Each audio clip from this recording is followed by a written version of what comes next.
गणेशाय नमः। श्री सरस्वते नमः। श्री सद्गुरुभ्यो नमः। श्री सीतारामाभ्यां नमः। श्री राम जय जय राम। मानस प्रेमियों के लिए, राम भक्तों के लिए रामचरितमानस का कंठहार केवट प्रसंग 3 दोहों में है। आइए इसका गायन करते हैं, आनंद लेते हैं। मांगी नावन केवट आना, मांगी नावन केवट आना, केवटू केवटू।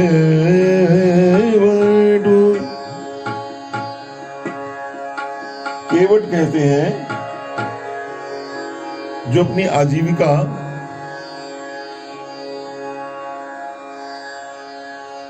नाव चलाकर व्यतीत करते हैं। श्रृंगवेरपुर में जब भगवान श्री राम सीता लक्ष्मण जी पहुंचे हैं, अभी अभी सुमंत्र जी को पठाया है, भगवान बड़े दुखी हैं।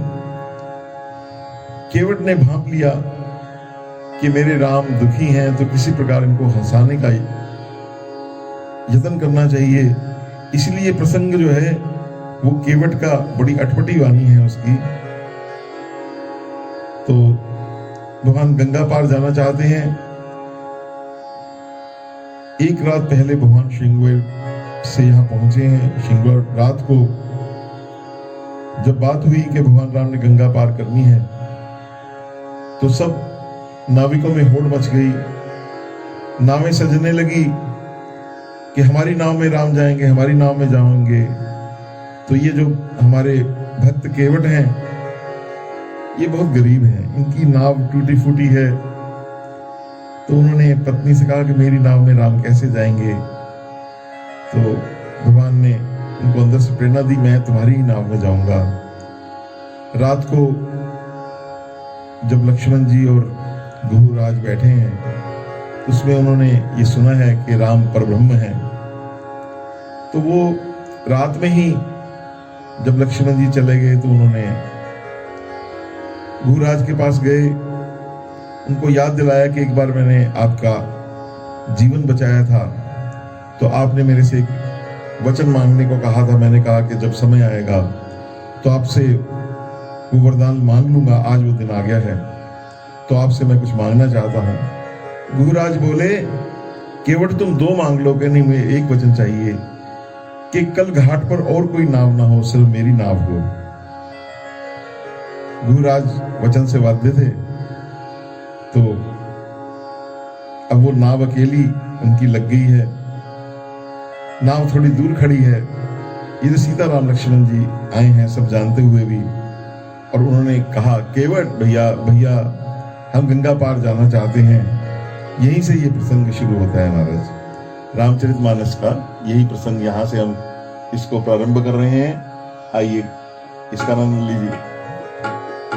मांगी नावन केवट आना, मांगी नावन, मांगी नावन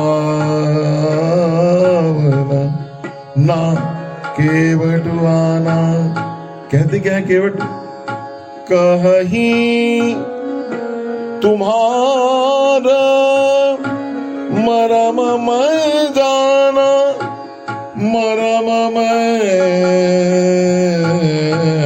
जाना। केवट ऐसी बात बोल गए जो वेद नहीं बोल सकते, क्योंकि जी प्रेम की जो पहुंच है वेदों से भी आगे है। कि हे राम, मैं आपका मर्म को अच्छी तरह जानता हूं, भली भांति जानता हूं। एक तो उन्होंने लक्ष्मण जी से सुन ही लिया है कि परब्रह्म है, इसलिए कहते हैं।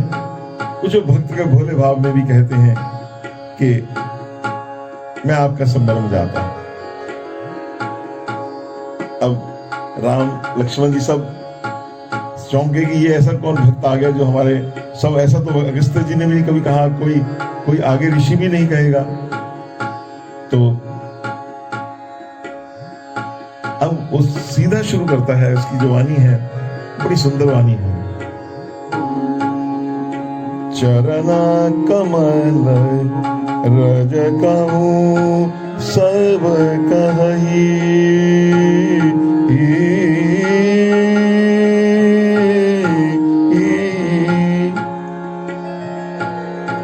मानुष करमा मानुष करने मूरी कछु अहि। कहते ये बात तो किसी से छुपी नहीं है, और मैं जो आपका मरण चाहता हूं कि आपकी जो चरणों की रज है ये तो मनुष्य बनाने वाली जड़ी है, मूरी कहते हैं जड़ी को। अब केवट ने यह बात कही कि इसमें कुछ मनुष्य बनाने की करामात है। अच्छा, आगे उसने उसका उदाहरण दिया है। छुअत शिला भई नारी सुहाई, पाहन तेना काठ कठिनाई। देखिए राम जी, आपने उस पत्थर को छुआ तो मुनि की स्त्री बनकर अहल्या आकाश में उड़ गई, सुंदर स्त्री हो गई। गौतम गए ग्रह दोनों सो लवाई के, तो ये तो काठ की है, वो तो पत्थर के थी, तो इसको कितनी देर लगेगी स्त्री बनने में, क्योंकि पत्थर से काठ तो कोमल होता है। ये प्रसंग कवित्त रामायण में भी आप देख सकते हैं। पाहन ते वन वाहन काठ को कोमल है, जल खाई रहा है। तो अगर मेरी स्त्री ये मुनि की किसी स्त्री बन गई, ये भी नहीं कि मेरी होकर रहे, तो इस बात का डर है। तरिनियों मुनि घरनी होई जाई, बाट परे मोरी नाव उड़ाई। कोई बात नहीं, अब अगर रास्ते में नाव ही उड़ गई तो मैं क्या करूंगा, मेरे को तो और कोई कार्य नहीं आता, पढ़ा लिखा हूं नहीं। एही प्रतिपालऊ सब परिवारू, नहीं जानऊ कछु और उपारू। जो प्रभु अवसी जो प्रभु पार अवसी गाजहु, मोहे पद पदुमा पखारन कहु। तो फिर भी आप परमात्मा मालिक हैं, अगर आप कहेंगे अवश्य जाना पार, तो मैं आपके चरण पहले धोकर ही आपकी बात आज्ञा स्वीकार करूंगा, ताकि आपके चरणों में जो रज है, जिसका जो करामाती है, उसका कोई लेश ना रह जाए। ऐसा केवट ने बड़ा सुंदर भगवान को कहा है। फिर आपको मैं अपनी नाव में आपको मैं ले चलूं। अच्छा, और देखिए राम जी कवितावली से, पात भरी सहरी सकल सुख बारे बारे, केवट की जाति कछु वेद न पढ़ई हो, सब परिवार मेरो यही लागे राजा जू, दीन वित्तहीन कैसे दूसरे गढ़ई हूँ। गौतम की धरनी जो तरनी तरे गो मेरी, प्रभु सोगी निषाद है के बाद ना बढ़ई हो। मैं आपसे बात बढ़ाना नहीं चाहता, आप तो राजा हैं। तुलसी के ईश राम रावरे सो सांचो कहूं, बिना पग धोए नाथ नाव ना चढ़ई हो। आपकी शपथ। अरे ये कहकर केवट चुप हो गया। राम जी कुछ नहीं बोल रहे, राम जी इसका भाव देख रहे हैं। और अब केवट ने कहा, और कहते जब देखा तो लक्ष्मण जी की भिगटी तन गई, और उन्होंने कहा कि लक्ष्मण जी चाहे तीर मार दें, मेरे को इसकी परवाह नहीं है। मैं तो जब तक आपके चरण ना धो लूं तब तक मैं ये नाव जो है ये चलाऊंगा नहीं। अब ये सुनकर भगवान ने कहा ठीक है भैया, पद कमल धोई चढ़ाई नाथ उतराई चाहो, मोहे राम राउर आनी दशरथ सबथ सब साची कहो, बरुतीर मारहु लखन पे जब लगी ना पाय पखारी हो, तब लगे ना तुलसी दास नाथ कृपाल पार उतारी हो। मैं आपकी आज्ञा पालन करने में रत्ती भर भी पीछे नहीं रहूंगा, लेकिन मैं अपनी नाव की रक्षा भी करना चाहता हूं। फिर मैं आपको अपनी नाव पर चढ़ाऊंगा और मैं आपसे उतराई भी नहीं लूंगा। कोई आपको उतराई तो आप तो नाथ हैं, आपसे कैसी उतराई। यदि आप कहेंगे तू तो बातें बहुत बनाता है, तो मैं तो सच्ची बात कहता हूं। महाराज सरकार नाथ हैं, दशरथ जी आपके पिताजी, उनकी शपथ लेता हूं, मुझे पार उतारने में कोई वजह नहीं है। लक्ष्मण जी पार जाने की तैयारी करते हैं, धनुष्मान को सुधारते हैं, उनको हंसाने लिए उन पर धमकी का भी आरोप लगा देता है कि लक्ष्मण जी चाहे तीर मार दें। ऐसे जब भगवान ने सुना तो सारा वातावरण परिदृश्य बदल गया। जब भगवान बड़े दुख में थे, अपने काका सुमंत्र को भेजकर वो भगवान प्रसन्न हो गए और उन्होंने केवट की बात सुनकर कहा, सुनी केवट के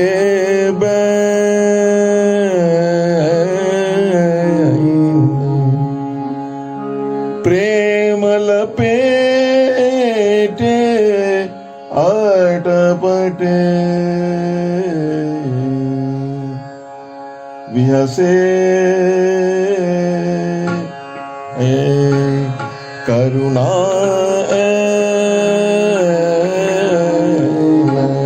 विहसे करुणा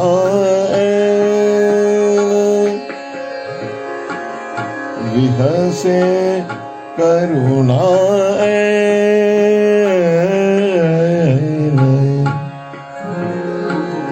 करुणा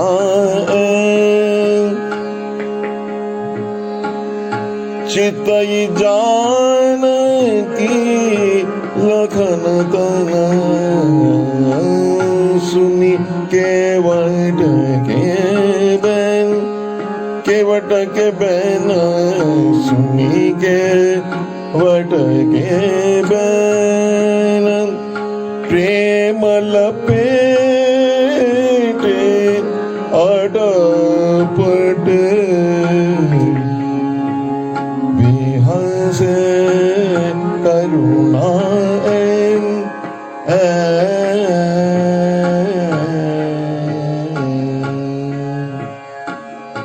तो केवट के वो जो उसके वचन हैं कहने में अटपटे हैं, उसकी चेष्टा बड़ी अटपटे है, हंसाने वाली है, लेकिन प्रेम से पगी हुई है।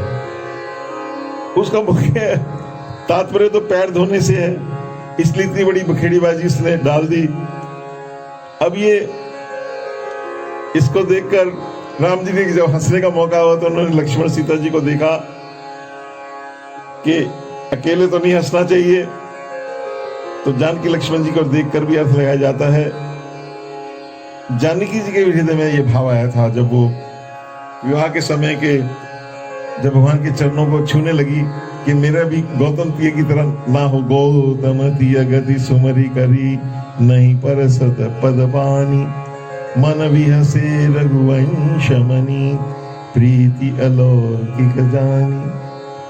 तो लक्ष्मण जी इस बात के साक्षी हैं। इसके बारे में कुछ भावुक जन प्राचीन कथा भी सुनाते हैं,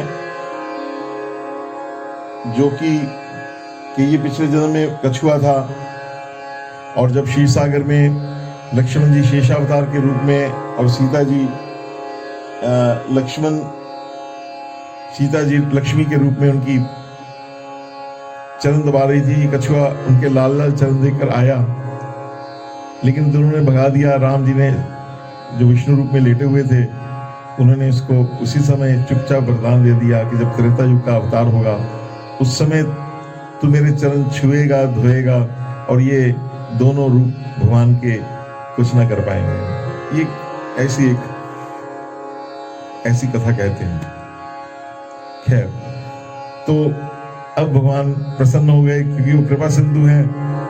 तो भगवान ने हंसते हुए उसको कहा केवट को,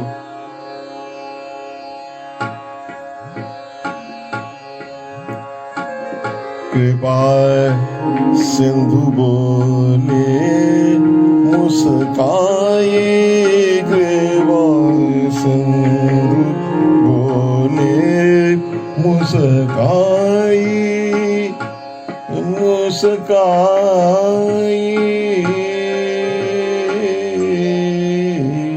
कृपा सिंधु बोले मुस्काए, सोई करू जेहि तब नावन जाए,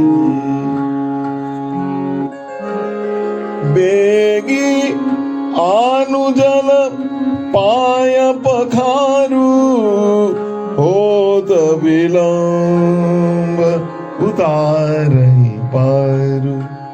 बड़ा महाराज इतना मधुर प्रसंग है ये। अब भगवान कहते हैं जो कृपा के सिंधु हैं वो उसकी सब बात मान लेते हैं।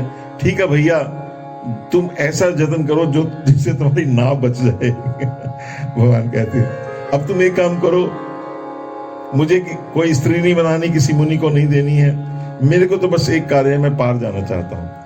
तो अब तुम एक काम करो कि जल लाओ और मेरे पैर धो। इन सब बातों कहने में भगवान के चेहरे पर मुस्कुराहट है क्योंकि वो कृपा सिंधु छलक उठा। बेगी का मतलब जल्दी करो। भाग ये है जब भगवान प्रसन्न होते हैं तो फिर देर नहीं लगती जीव के ऊपर कृपा होने की। ऐसा ये भगवान उसको बोल रहे हैं कि अब तुम्हें उतार ही पारू। एक तो लीला में तो हमने पार जाना, दूसरा कि तुम्हें पार मैं करना चाहता हूं भव सागर से। ऐसा ये भगवान की तरफ से केवट को बड़ा सुंदर उसको भगवान ने उसको इंगित कर दिया, आज्ञा दे दी भगवान ने। सियावर रामचंद्र की जय।